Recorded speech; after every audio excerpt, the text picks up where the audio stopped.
அன்பு குழந்தையே, சிக்கல்களில் சிக்கிக் கொண்டாயா? வாழ்க்கையே வெறுத்து போய்விட்டதா? உன்னுடைய பிரச்சனை எதுவாக இருந்தாலும் என்னுடன் நீ ஒரு 10 நிமிடம் முழுமையாக கேள், முழுமையாக பேசு, வாக்குவாதம் செய் என்னுடன். அப்பொழுதுதான் உன்னுடைய பிரச்சனை என்னவென்று எனக்கு முழுமையாக தெரியும். தேவையில்லாமல் உன்னை நீயே வருத்திக் கொள்வதால் யாருக்கும் எந்த பயனும் இல்லை. நிச்சயமாக. ஏனென்றால் அப்பேற்பட்ட பிரச்சனைகளில் சிக்கிக் கொண்டு ஒண்ணுமே இல்லாத ஒரு பிரச்சனைக்கு நீ வருந்திக் கொண்டு இருப்பதை கண்டால் என்னுடைய மனம் குழப்பமடைகிறது, அதற்கு மேல் வருத்தமாகிறது. அடுத்தவர்களால் ஒருபோதும் நன்மை இல்லை என்பதை உணர்த்தவே அவர்களின் சுயரூபத்தை உனக்கு வெளிப்படுத்தினேன். ஆனால் நீயும் வெகுளியாக இருந்து விட்டாய். உனது அன்பு குணத்தை, அப்பாவித்தனத்தை அவர்கள் பயன்படுத்திக் கொண்டார்கள். பொருளையும் நம்பிக்கையும் நீ இழந்து விட்டாய், அவமானமும் பட்டாய். அந்த கெட்ட காலங்களை நினைத்து பார்க்க வேண்டாம். அவையெல்லாம் பஞ்சு மெத்தையில் உனக்காக வைக்கப்பட்ட பெரிய முட்களை போல குத்திக் கொண்டிருந்தவை. காலங்கள் மாறிவிட்டன குழந்தையே. இனி வரும் காலம் எல்லாம் வசந்த காலங்கள் தான். உனது கையை பிடித்து தூக்கி நிறுத்துகிறேன். இந்த உலகில் என்னை விட உண்மையான உறவுகள் யாரும் இல்லை என்பதை நீ புரிந்து கொள்ள வேண்டும் என்பதற்காகவே பொய்யான உறவுகளை உன்னிடம் இருந்து விலக்கி வைத்தேன். நீ ஆனந்தமாக இருக்க வேண்டும் என்பதற்காக தான் செய்தேன். ஆனந்தம் என்ன என்பதை நீ உணர்ந்து கொள்வதற்காக செய்தேன். ஆனந்தம் மனம் மகிழ்ச்சியாக இருக்கும் போது அல்லவா வருகிறது? மன மகிழ்ச்சி எப்போது வருகிறது? உன் கோரிக்கைகள் அனைத்தும் நிறைவேறிய பிறகுதானே வருகிறது. அதனால் உனது கோரிக்கைகளை எல்லாம் நிறைவேற்றி உன்னை ஆனந்தமாக வைத்துக் கொள்ளவே நான் முயற்சி கொண்டிருக்கிறேன். என்னுடைய முயற்சி என்றும் வீண் போகாது. அதற்காக உங்களுடைய பிரார்த்தனைகளும் வீண் போகாது. உன்னுடைய வாழ்க்கை என்னும் ஓட்டத்தை என்னிடம் தந்துவிட்டால் இந்த வாழ்வென்னும் கடலை கடக்க நான் உதவி செய்வேன். நீ துணியில் இருந்து வரும் புகையை சுவாசித்தால் உன் உடலில் உள்ள அனைத்து நோயும் நீங்கிவிடும். துவாரகமாகி மற்றும் என் சமாதியின் பெருமைகளை நீ உணர்ந்து கொண்டால் என்னை நீ பார்க்க முடியும். உன்னுடைய வாழ்க்கையை என்னிடம் தந்துவிட்டால் உன்னுடன் வாழ்வில் ஒரு அங்கமாக நான் இருப்பேன். வியாழன் அன்று தரப்படும் என்னுடைய பிரசாதத்தை பணிவுடன் ஏற்றுக்கொண்டால் அனைத்து நன்மைகளுக்கும் உனக்கு கிடைக்கும். என்னையே நீ நினைத்துக் கொண்டிருந்தால் அனைவரும் உன்னையே நினைத்துக் கொள்வார்கள். என்னையே நீ வேண்டிக் கொண்டால் உன்னுடைய அனைத்து வேண்டுகோளின் போதும் நான் வந்து உனக்கு வழிகாட்டுவேன். என்னை தூய கண்களுடன் நீ தரிசித்தால் அனைத்து மந்திரத்தையும் அன்புடன் பார்க்க வைப்பேன்.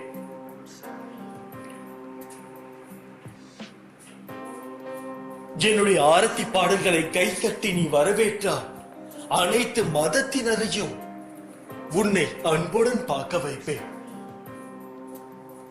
என்னை ஊதுபத்தி புகையில் இருந்து வெளிவருவதாக கருதி பார்த்தாயானால் எந்த இடத்திலும் வரும் புகையிலும் என்னை நினைக்க வைப்பேன். பயம், கவலை, விரக்தி உன்னை ஆட்கொள்ளாமல் பார்த்துக்கொள். இவை என்றுமே உனது வளர்ச்சிக்கு தடையாக இருக்கும் என்பதை நினைவில் கொள். காலம் பொன் போன்றது. அந்த நேரத்தை தேவையற்ற சிந்தனைக்கும் கவலைகளுக்கும் இடமளித்து வீணளிக்காதே. உன் நம்பிக்கை வீண் போகாது. உன்னை சுற்றி அமைந்து நடக்கும் அனைத்து கஷ்டங்களும் அனைத்து விஷயங்களும் எல்லாம் எனக்காகவே நான் அனுமதித்தே வருகிறது. என்னை பார், இப்போது உன் சோகம் போய்விட்டதா? போய் எல்லாரிடமும் சொல், என் சாயப்பா இருக்கும் வரை எனக்கு எந்த கவலையும் இல்லை என்று சொல். உன்னை தவிர வேறு கதி எனக்கில்லை என்று என் முன் சரணாகதி அடைந்து கொள். என் பாதம் உன் வீட்டில் என்றும் இருக்கிறது. உனது எண்ணங்கள் அனைத்தும் நிறைவேறப் போகிறது. யாரும் இல்லையே, எல்லாம் தவறாக நடக்கிறது, என்ன செய்வது என்று நினைக்காதே. உன் அப்பா நான் இருக்கவே. உனக்கு யாரும் துணை இல்லை என்று சொல்பவரிடம் நெஞ்சை நிமித்தி கூறு, என் அப்பா சாய் இருக்கிறார் என்று. நிறைவாக இருக்க வேண்டும். எனக்கு படையல் போடுவதை விட பசித்தவனுக்கு உணவு கொடு, அதை நான் 10 மடங்காக பெற்றுக் கொள்வேன். ஏனென்றால் பசியில் வாடும் அனைத்து ஜீவராசிகளுக்குள்ளும் நான் இருக்கிறேன். பசி என்று வருபவனுக்கு முதலில் உணவு அளித்து அவனை நிம்மதிப்படுத்து. அந்த நிம்மதியில்தான் நிஜமான இறைவன் வாழ்கிறார். ஒரு ஏழையின் சிரிப்பில்தான் இறைவன் மனம் கொள்கிறார். அப்படி இருக்கையில்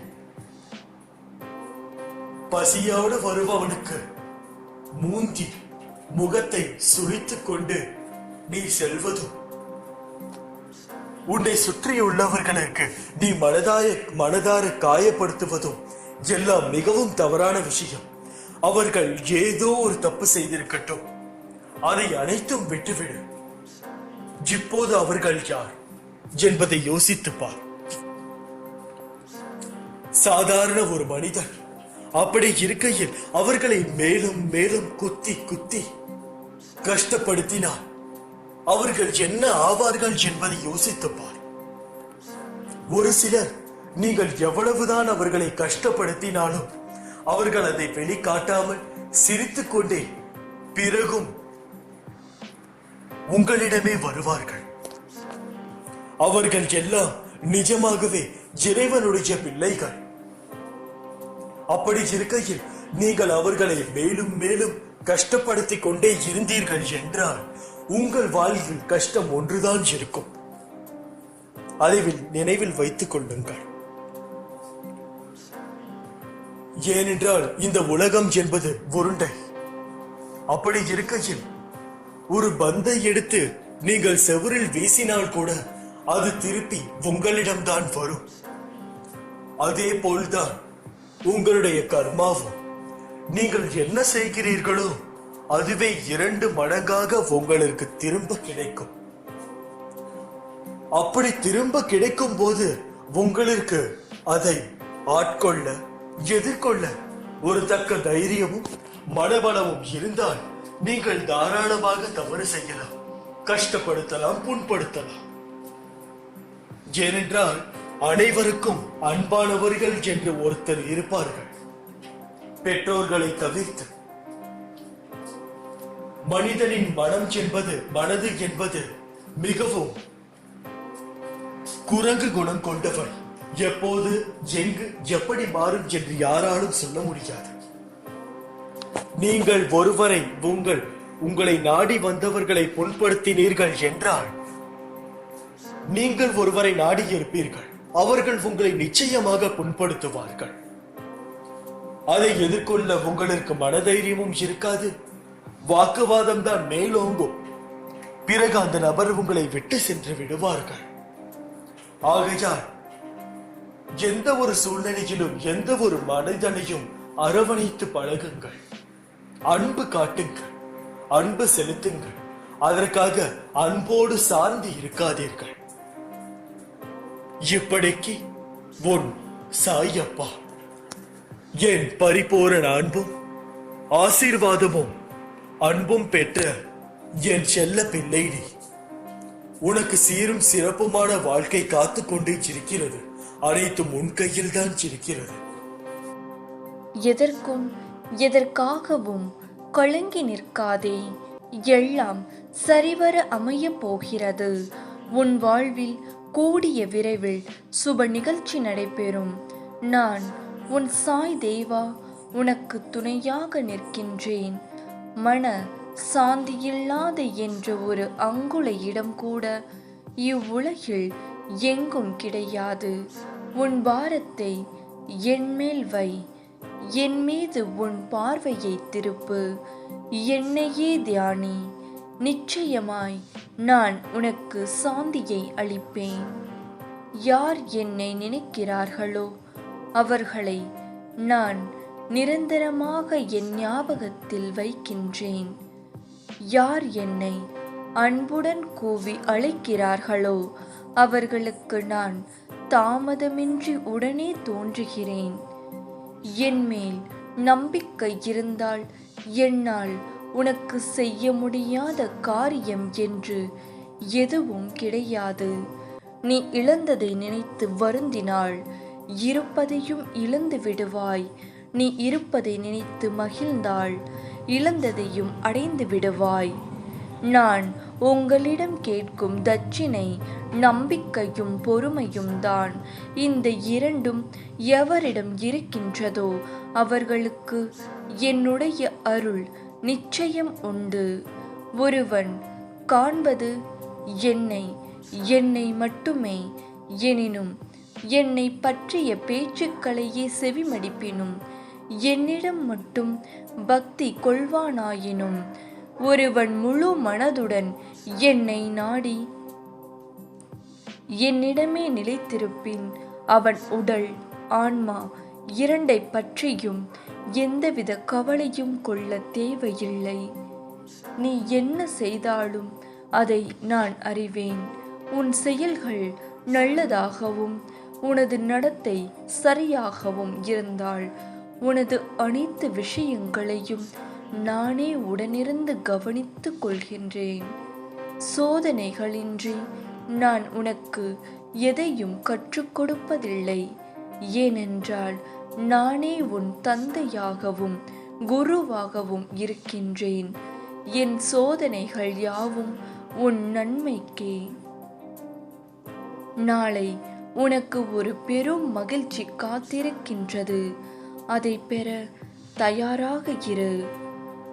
சாயியை நம்பியவர்களுக்கு அழைக்காமலே வருவார். வேறு உருவத்தில் தோன்றுவார். தம் பக்தர்களுக்கு கடமைப்பட்டவராக இருப்பார். ஒவ்வொரு படியிலும் பக்தர்களுக்கு உணர்வூட்டி காப்பார். என் வார்த்தைகள் மீது நம்பிக்கை வைத்து செயல்படு. குருவே, அடுத்த நொடி என்ன நடக்கும் என்று எங்களுக்கு தெரியாது. எல்லாம் நீங்களே முடிவெடுத்து நடத்தி வைப்பதுதான். தேடி சென்ற காலம் விலகி அனைத்தும் உன்னை தேடி உனது வருகைக்காக காத்திருக்கும் நேரம். கவலைகளுக்கு என்றும் இடம் தராதே. மனம் தளராமல் இரு. நம்பிக்கையுடன் செயல்படு. அனைத்தும் ஜெயமாக முடியும். மனதளவில் நொறுங்கி போய் உள்ளாய் என்பதை நான் உன் சாய் தேவா அறிவேன். நிச்சயம் உனக்கான விடியும் காலம் விரைவில் வரும். உன்னோடு நான் இருக்கின்றேன். உங்கள் எல்லா வழிகளையும் நான் தூக்கி எறிவேன். விசுவாசமும் பொறுமையும் வேண்டும். உங்கள் நாள் இதோ நெருங்கிவிட்டது. என் அன்பு குழந்தையே, உன் வாழ்வில் நீ பெற்றதை விட இழந்தது அதிகம் என்பது எனக்கு தெரியாதா?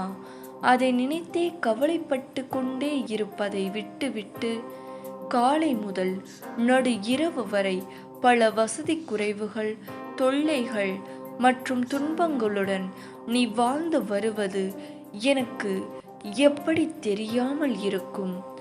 உலகில் உள்ள எல்லா உயிர்களும் சமம். யாரையும் நீ துச்சமாக நினைக்காதே. அதே சமயம் உன்னையும் நீ தாழ்த்தி கொள்ளாதே. தேவையில்லாதவற்றை யோசித்து மனதை பாரம் ஆக்காதே, மனதை அமைதியாக வைத்துக்கொள். எதற்கும் பயப்படாதே, கலங்காதே, எல்லாம் சரியாகிவிடும். என் வார்த்தைகள் மீது நம்பிக்கை வைத்து செயல்படு. நீ நிச்சயம் தடைகளை தகர்த்து வெற்றி அடைவாய். நான் உன்னை விட்டு விலகாது காத்து வருகிறேன். உன் பிரார்த்தனையில் உன் வேதனையை அறிகிறேன். கலங்காமல் இரு. கூடிய விரைவில் உன் வேதனைகளை எல்லாம் நான் போக்குவேன். நோய் நொடியில்லாத நீண்ட ஆயுளை தந்து அந்த ஆயுள் காலம் முழுவதும் உன்னையே தொழும் பாக்கியத்தை தந்தருள்வாயாக. உன் சோகத்தை எல்லாம் தீர்ப்பதற்கு நான் இருக்கின்றேன். கவலைப்படாதே. துக்க மூட்டைகளை சுமந்தபடி முடங்கி கிடக்காதே. காத்திரு. நடக்க இருப்பது சரியான நேரத்தில், சரியான இடத்தில், சரியான காரணத்துடன் நடக்கும். நான் உன்னோடு இருக்கும்போது கவலை எதற்கு? உன் கர்ம வினைகளுக்கு முற்றுப்புள்ளி வைக்கப் போகிறேன். நீ பட்ட துன்பங்கள் போதும். உன்னோடு சாயப்பா நான் இருக்கும்போது கலக்கம் கொள்ளாதே. நீ என் செல்ல பிள்ளை என்பதை ஒருபோதும் மறவாதே. சூழ்நிலையிலும் நீ இழந்து போனதையும் தொலைத்து விட்டதையும் எண்ணி கவலை கொள்ளாதே. எங்களை நாங்கள் புரிந்து கொள்வதற்காகவே இப்படி சோதனை செய்கிறீர்கள் என்பதை உணர்ந்து கொண்டோம். இப்போது எங்கள் சுமைகளை எல்லாம் உம்மீது சுமத்திவிட்டு காத்து கொண்டு இருக்கின்றோம். எங்களை கைவிட்டு விடாதீர்கள் என்று உன்னுடைய வேண்டுதல் என் காதில் கேட்கின்றது. இனிமேல் உன் வாழ்வில் நடக்க இருக்கும் எல்லா நிகழ்ச்சிகளும் சுபமாக முடியும். அதற்கு நான் பொறுப்பாகின்றேன். என்னுடைய லீலைகளை நினைவில் கொள். நான் உன்னுடைய ஆசைகளை பூர்த்தி செய்து உன்னுடைய பக்தியை மேலும் அதிகப்படுத்துவேன். நீ நினைக்க முடியாத, யோசிக்க முடியாத, சிந்திக்க முடியாத மிக பெரிய அற்புதத்தை நான் உன் வாழ்வில் விரைவில் நிகழ்த்துவேன். நான் காட்டும் வழியில் நீ நிச்சயம் உயர்வாய். என்று உன்னை யார் உதாசீனப்படுத்தினாலும் அதற்காக உடைந்து வீழ்ந்து போகாதே. நாளை அவர்களுக்கே நீ உதவும் வகையில் வெகுண்டு எழுந்து வாழ வைப்பேன். அனைத்தும் ஜெயமாக நடக்கும். நீ எதற்கும் பயப்படாதே, கலங்காதே. உன்னில் நிச்சயம் வெற்றி என்ற தீபத்தை நான் ஏற்றுவேன். நீ என்ன செய்தாலும் அதை நான் அறிவேன். உன் செயல்கள் நல்லதாகவும் உனது நடத்தை சரியாகவும் இருந்தால் உனது அனைத்து விஷயங்களையும் நானே உடனிருந்து கவனித்துக் கொள்வேன். பொறுமையையும் பக்தியையும் ஒருபோதும் கைவிடாதீர்கள். அதற்கான பலன் தாமதம் ஆனாலும் தவறி போகாது. நான் நிர்ணயித்த வாழ்க்கை உனக்கு அமைத்துக் கொடுப்பேன். பிரார்த்தித்தபடி அமையும். அதுவரை பொறுமையுடனும் நம்பிக்கையுடனும் காத்திரு. நான் இருப்பது நீ விரும்பிய கோரிக்கைகளை நிறைவேற்றுவதற்கே. அதில் எந்த ஒரு சந்தேகமும் வேண்டாம். இழந்தது எதுவாயினும் அதைவிட சிறந்தது உனக்கு கண்டிப்பாக கிடைக்கும். கிடைக்கச் செய்வேன். உனது கண்ணீர் ஆனந்த கண்ணீராக மாறும். உன் உலகம் தலைகீழாக திரும்பினாலும் கவலை கொள்ளாதே. மறுபக்கத்தில் இன்னும் அழகான உலகம் உனக்காக காத்திருக்கின்றது. அதுவரை பொறுமையுடன் காத்திரு. என் வார்த்தைகள் மீது நம்பிக்கை வைத்து செயல்படு. உன் சாயப்பா இருக்கின்றேன் உன்னுடன். இனி நீ நினைத்த வாழ்க்கை உனக்கு கிடைக்கும். என் வாக்கு என்றுமே பொய்யாகாது. உறவுகள் உன்னை பாராட்டும். பிள்ளைகள் உனக்கு பெருமை சேர்ப்பர். கண்ணே, உனக்கு நான் இருக்கின்றேன். நிச்சயம் நீ வேண்டியது நிறைவேறும். கலங்காதே. நீ என் துவாரகமாகியின் குழந்தை. நான் உன் வீட்டிலும் மனதிலும் கம்பீரமாக அமர்ந்து இருக்கின்றேன். நீ மனதிலே பூஜித்தால் போதும், நீ நினைத்ததை நடத்தி வைப்பேன். வாழ்வில் வேலை வாய்ப்பினை பெறுவாய். உன் பிள்ளைகள் நலம் பெறுவர். உறவுகள் உன்னை பாராட்டும். நான் அதிசயத்தை உண்டு பண்ணுவேன். நீ என் பொக்கிஷம், கலங்காதே. நான் இருக்கின்றேன் உனக்கு. என்னை நம்புகிறவர்களே, உங்களுக்கு சொல்வது இதுதான். முதலில் எனக்கு உங்கள் உள்ளத்தில் இடம் கொடுத்து எனக்கே முக்கியத்துவம் தாருங்கள். நான் அங்கே ஆசனம் போட்டு அமர்ந்து கொண்ட பின் உங்கள் உலக விஷயங்களுக்காக நான் லௌகீகத்திற்கு உரியவனாக என்னை மாற்றிக்கொண்டு உங்கள் சார்பில் வாதாடுவேன். எனது வாதம் வெற்றியை தரும். நீங்கள் எப்போதும் ஜெயிப்பீர்கள், ஜெயித்துக்கொண்டே இருப்பீர்கள். வழிகள் மிகுந்த உன்னுடைய வாழ்க்கையில் உன் கூடவே பக்கபலமாயிருந்து உன்னை அரவணைத்து ஆறுதல் படுத்தி வெற்றி பாதைக்கு உன்னை அழைத்துச் செல்வேன். உன் கஷ்டங்களை நினைத்து கவலை கொள்ளாதே. இந்த கஷ்டத்தில் பாபா உனக்கு துணையாக வருகிறேன் என்று நினைத்து இன்பம் கொள். நான் நிச்சயம் உனக்கு காட்சி தருவேன். உன் எண்ணமும் செயலும் தெளிவாக இருக்கும் வரை உன்னை எந்த துஷ்ட சக்தியும் அண்டாமல் நான் பார்த்து கொள்கின்றேன். நம்பு, நேரம் காலம் மாறும். உன் கவலையை கட்டாயம் நீக்குவேன். சற்று பொறுமையுடன் காத்திரு. நீ என் குழந்தை. உன்னை நான் எப்படி கைவிடுவேன்? உன் பிரச்சனைகள் அனைத்தையும் நான் வெகு விரைவில் தீர்த்து வைப்பேன். நீ விரும்பியதெல்லாம் கிடைக்கப் போகிறது. நம்பிக்கையோடு இரு. உன் சாயப்பா உன்னுடன் தான் இருக்கின்றேன். இன்னும் சிறிது காலத்திற்குள் உன்னுடைய பிரார்த்தனைகள் அனைத்தையும் கண்டிப்பாக நிறைவேற்றி தருவேன். உனக்கு வரும் துன்பங்களால் துவண்டு போகாதே. நடப்பவை எல்லாம் உன் நன்மைக்கே. நீ சகல வளங்களையும் பெற்று வாழ்வாய். மனதில் உள்ள குழப்பங்களை எண்ணி கவலை வேண்டாம்.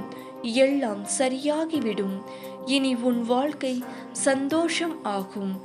என் மீது நம்பிக்கையுடன் இருப்பவர்கள் நான் எப்போதும் கைவிட மாட்டேன். நம்பிக்கையை என் மீது வைத்து வழிபாடு செய். விரைவில் காட்சி தருவேன். உன் சாயப்பா தரும் வாக்கு. எதற்காகவும் அஞ்சாதே. உன்னோடும் உன் குடும்பத்தோடும் உன் சாயப்பா நான் இருக்கின்றேன். நீ அழைக்காமலேயே நான் வருவேன். ஏனெனில் நீ என் பிரியமான குழந்தை. கை நீட்டி ஒருவருக்கு உதவி செய்வதால் மட்டும் நிம்மதி வருவதில்லை. மனதார இவர் நன்றாக இருக்க வேண்டும் என்று ஆத்மார்த்தமாக நினை. உனக்கு நிம்மதி என்ற காற்று தென்றலாய் வீசும். சந்தோஷமும் நிம்மதியும் வெளியே தேடாதே. ஏனென்றால் அது வெளியில் இல்லை, உனக்குள்தான். உன்னை மாற்றும் எல்லா மாறுதல்களும் இருக்கின்றது. உன்னை விட உனது பிரச்சனைகளை பற்றி உன்னை படைத்தவனுக்கே நன்றாக தெரியும். அவன் மீது முழு நம்பிக்கை வை. அவன் உன்னை நிச்சயம் காப்பான். என்னை நம்பி இருக்கும் உன்னை நான் விட்டு கொடுக்க மாட்டேன். நிச்சயம் உயர்த்துவேன். மனவேதனை அடையாதே. நீ என் மடியில் அமர்ந்திருக்கும் பிள்ளை. என் தலையில் மகுடத்தை சூடுவேன். இது என் சத்திய வாக்கு. நீ எனது ஒளியை காண விரும்பினால் அகங்காரத்தை அழித்து மிக மிக பணிவுடன் இருப்பாயாக. இதுவே பக்தியை அடைய மிக எளிய வழியாகும். உன் வாழ்வில் உள்ள தடைகள் எல்லாம் விரைவில் படிகளாக மாறும். கவலைகளை மறந்து என்னிடம் வந்து உட்கார். என்னையே தியானி. என் மீதே மனதை வை. நடக்கப் போவதை ஒருமித்த மனத்துடன் அமைதியாய் பார்த்து கொண்டு இரு. வானம் உன் மீது விழுந்தாலும் கவலைப்படாதே. உன்னை காப்பாற்ற நான் இருக்கும்போது இந்த கவலை எதற்கு? கலங்குவதால் என்னிடம் இருந்து நீ தூரமாகிறாய். என்மேல் நம்பிக்கை இருந்தால் என்னால் உனக்கு முடியாத காரியம் என்று எதுவுமே இருக்க முடியாது. பொறுமை மிக்கவர் வாழ்வில் ஏற்றம், தேக்கம், இரக்கம் ஏற்பட்டாலும் அவர்களின் முகம் எப்போதும் மகிழ்ச்சியுடன் இருக்கும். அதுவே வாழ்வின் இன்பமாகும். கடலளவு செல்வம் இருந்தாலும் கடுகளவு தானம் செய்ய கொடுப்பினை வேண்டும். நீ மனமுருகி கேட்கும் ஒவ்வொரு பிரார்த்தனைக்கும் பதிலளிப்பேன். பொறுமையோடும் நம்பிக்கையோடும் காத்திரு. உனக்கு எது நல்லது என்று உன்னை விட எனக்கு நன்றாக தெரியும். நீ வேண்டாம் என்றாலும் உனக்கு நல்லது என்றால் அதை நான் தந்தே தீருவேன். நீ நிம்மதியுடனும் சந்தோஷத்துடனும் வாழ்வாய். அதற்கு நான் பொறுப்பு. உனக்கு எல்லா சூழ்நிலைகளிலும் நான் துணை நிற்பேன். உனது நேர்மையான சுயநலமற்ற பிரார்த்தனைகளின் வழியே ஆரோக்கியமான சக்தியை உனக்கு நான் தருவேன். அதன் மூலம் அற்புதங்கள் உனக்கு நிகழும். நிராகரிப்புகளைக் கண்டு நெஞ்சு உடையாதே. உன்னை யாராவது தூக்கி எறிகிறார்கள் என்றால் இறைவன் உன்னை மேலே தூக்கி விடுகிறான் என்று அர்த்தம். உனக்கான நல்ல நேரம் வந்துவிட்டது. கலங்காதே. நான் உடனிருந்து பார்த்து கொள்கிறேன். கவலையை விடு. நான் உன்னிடம் வரும்போது உன்னை பிடித்துள்ள அனைத்து தடைகளும் துன்பங்களும் வழிவிட்டு விலகும். தடுப்பார் யாருமின்றி உன் விருப்பங்கள் யாவும் நிறைவேறி நீ நிலையான மகிழ்ச்சியில் திளைப்பாய். அந்த நாள் மிக மிக அருகில் என்பதை உணர்ந்து கொள். முடியாது என்று முடங்கி விடாதே. கிடைக்காது என்று முடிவு செய்யாதே. உன்னை நம்பு. உன்னால் முடியும். உனக்கு நான் இருக்கிறேன். பகைவர்கள் உனக்கு வெளியில் இல்லை. பலவீனமான எண்ணங்களே உன் உண்மையான எதிரி. மனதை ஒருநிலைப்படுத்த கற்றுக்கொண்டால் எதில் ஈடுபட்டாலும் நீ சாதனை படைக்கலாம். வாழ்வில் உயர்ந்த நிலையை அடையும் நேரம் வந்துவிட்டது. இனி உன் வாழ்க்கையில் அனைத்தும் சுபமே. எதை விதைக்கிறாயோ அது முளைக்கும். எதை மற்றவர்களுக்கு செய்கிறாயோ அதுவே உனக்கு திரும்ப வரும். வரும் காலம் எல்லாம் மகிழ்ச்சி என்னும் சத்தம் உன் மனதில் ஒலித்துக் கொண்டே இருக்கும். உன் உணர்வுகள் சில்லிட்டு ஆனந்த கண்ணீர் பெருகும். இனி உன் வாழ்வில் இதே ஆனந்த உணர்வுடன் இருப்பாய். என்னை தவிர வேறு யாராலும் உன்னை பாதுகாக்கவே முடியாது என்றுதான் நான் கூறுவேன். ஏனென்றால் என் குழந்தைக்கு நான் பாதுகாப்பாமல் வேறு யார் பாதுகாப்பார்கள்? சோதனை அதிகமாக இருந்தால் சுகம் பெரிய அளவில் வரப்போகிறது என்று நான் கூறினேன். ஆனால் அதில் சிலர் சோதனை வருவதனால் எப்படி சந்தோஷம் பெருகும் என்று யோசித்திருப்பீர்கள். எப்படி என்று நான் கூறுகிறேன். என்னவென்றால், நீங்கள் போகக்கூடிய பாதைகளில் மிக மோசமான மனிதர்களும் மிருகங்களும் வரும். அவர்களிடம் இருந்து நீங்கள் எப்படி தப்பிக்கிறீர்கள் என்பதில்தான் முழு சுவாரஸ்யமே உள்ளது. நீங்கள் அவற்றிடம் இருந்து தப்பிக்கும் பொழுது நீங்கள் பல பாடத்தை கற்றுக்கொள்கிறீர்கள் என்பதை நம்புங்கள். நீங்கள் ஒரு செயல் செய்கிறீர்கள் என்றால் அந்த செயலை முழு மனதோடு செய்யும் பொழுது அது தானாகவே உங்கள் மனதில் பதிகின்றது. நெருப்பை தொட்டால் சுடும் என்பது உணர்வு தக்க செயல். அப்படி இருக்கும் பொழுது நீங்கள் நெருப்பை தெரிந்து தொட்டீர்களோ தெரியாமல் தொட்டீர்களோ, தொட்டதற்கு பின் சுடும் அந்த சூடு உங்கள் விரலால் தாங்க முடியவில்லை அல்லவா? அப்பொழுது அந்த உணர்வு உங்கள் மனதில் ஆழமாக பதிகின்றது.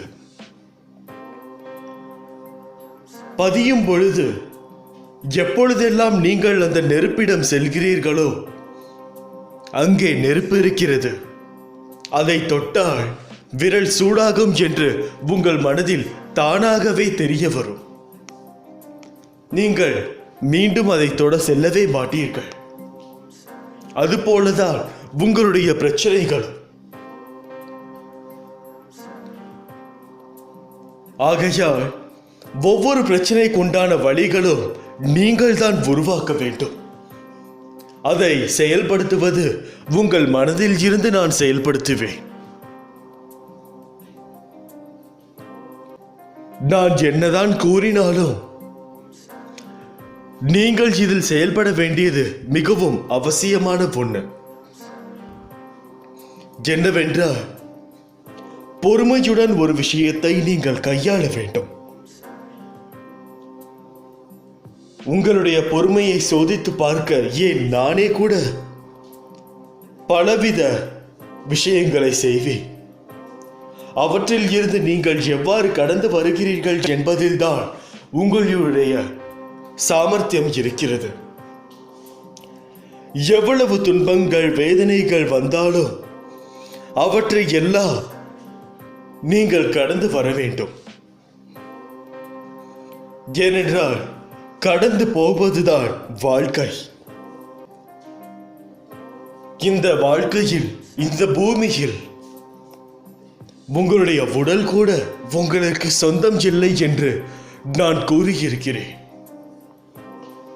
யாராவது உங்களை விட்டு சென்றார்கள் என்றால் அதை யோசித்துக் கொள்ளுங்கள். போனால் போகட்டும், இந்த தேகமே எனக்கு சொந்தம் இல்லை என்று கூறிக்கொள்ளுங்கள்.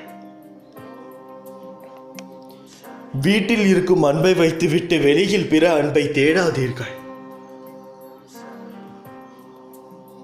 வீட்டில் இருக்கும் அன்பு தூய்மையான அன்பு. வெளியில் காட்டும் அன்பு, அதாவது உங்களிடம் ஏதாவது ஒரு விஷயத்தை எதிர்பார்த்து வரும் அன்பு மிகவும் ஆபத்தானது. உங்களுடைய தேவைக்காக உங்களையே கொல்லும் அளவிற்கும் அது சென்றுவிடும். நீண்ட நாட்களாக உங்களது வேண்டுதல்கள் வைத்துக் கொண்டே இருக்கிறீர்கள். இவையெல்லாம் நான் ஏன் செய்யவில்லை என்று நீங்கள் சொல்கிறீர்கள். ஏனென்றால் அதற்கு உண்டான தக்க சமயம் வர வேண்டும். வந்தால் மட்டுமே என்னால் அதை செயல்படுத்த முடியும். நேரம் வந்தாலும் அது உங்களுக்கு உகந்ததா என்று நான் சோதிப்பேன்.